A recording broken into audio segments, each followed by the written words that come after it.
ತುಮಕೂರಿನ ಸಮಸ್ತ ನಾಗರಿಕರಿಗೆ ಯುಗಾದಿ ಹಾಗೂ ರಂಜಾನ್ ಹಬ್ಬದ ಹಾರ್ದಿಕ ಶುಭಾಶಯಗಳನ್ನು ತಮ್ಮ ಮುಖಾಂತರ ನಾನು ಹೇಳಕ್ಕೆ ಬಯಸ್ತೇನೆ.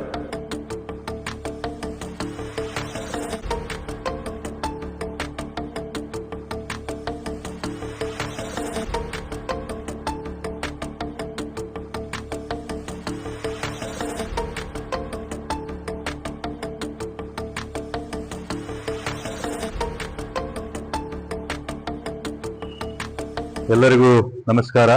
ಅಸ್ಸಲಾಮು ಅಲೈಕುಂ ವರಹಮತುಲ್ಲಾಹಿ ವಬರಕಾತು. ಇವತ್ತು ನಮ್ಮ ಹಿಂದೂ ಬಾಂಧವರ ಯುಗಾದಿ ಹಬ್ಬ ಇದೆ. ಈ ಸಂದರ್ಭದಲ್ಲಿ ನಾನು ಅವರಿಗೆ, ನಮ್ಮ ಎಲ್ಲ ಬಾಂಧವರಿಗೆ ಯುಗಾದಿ ಹಬ್ಬದ ಶುಭಾಶಯವನ್ನು ಹೇಳುತ್ತಾ, ಇವತ್ತು ನಮ್ಮ ಮುಸ್ಲಿಂ ಬಾಂಧವರು ಏನು ಹಿಲಾಲ್ ಕಮಿಟಿ, ಚಂದ್ರದ ಕಮಿಟಿ ಇದೆ, ಈ ಕಮಿಟಿಯ ಸಭೆಯನ್ನು ಇವತ್ತು ನಾವು ಆಯೋಜನೆ ಮಾಡಿ ಈದ್ ಉಲ್ ಫಿತ್ರ್ ಅಂದರೆ ಏನು ರಂಜಾನ್ ಹಬ್ಬ ಇದೆ, ಈ ಹಬ್ಬ ಆಚರಣೆ ಮಾಡೋಕ್ಕೆ ಚಂದ್ರನ ನಿರೀಕ್ಷೆಯಲ್ಲಿದ್ವಿ. ಇವತ್ತು ಚಂದ್ರ ಕಾಣದೇ ಇರೋದ್ರಿಂದ ರಂಜಾನ್ ಹಬ್ಬವನ್ನ ನಮ್ಮ ನಾಡಿನ ಮುಸ್ಲಿಂ ಬಾಂಧವರು ಇದೇ ಶನಿವಾರ ಅಂದರೆ 21ನೇ ತಾರೀಕು ಮಾರ್ಚ್ ತಿಂಗಳಲ್ಲಿ ನಾವು ಬಹಳ ಅರ್ಥಪೂರ್ಣವಾಗಿ ಆಚರಣೆ ಮಾಡ್ತಾ ಇದ್ದೀವಿ.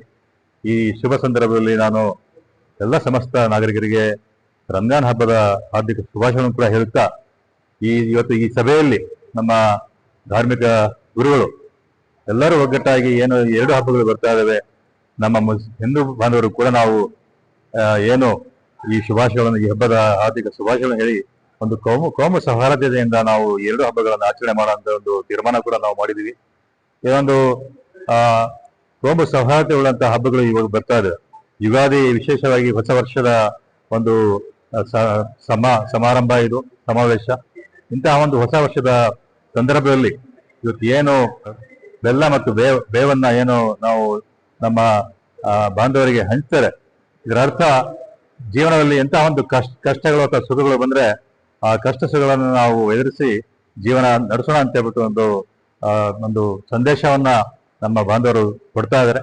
ಅದೇ ರೀತಿಯಾಗಿ ರಂಜಾನ್ ಹಬ್ಬ ಏನಿದೆ, 1 ತಿಂಗಳ ಕಾಲ ಉಪವಾಸವಿದ್ದು ವಿಶೇಷ ಪ್ರಾರ್ಥನೆ ಮಾಡಿ ನಾವು ಏನು ದಾನವನ್ನು ಕೊಟ್ಟು, ಚಿತ್ರವನ್ನು ಕೊಟ್ಟು ನಾವು ಹಬ್ಬನ ಆಚರಣೆ ಮಾಡ್ತೀವಿ. 2 ಹಬ್ಬಗಳು ಜೊತೆಯಾಗಿ ಬಂದಿರೋದು ನಮಗೆಲ್ಲರಿಗೂ ಬಹಳ ಸುದೈವ.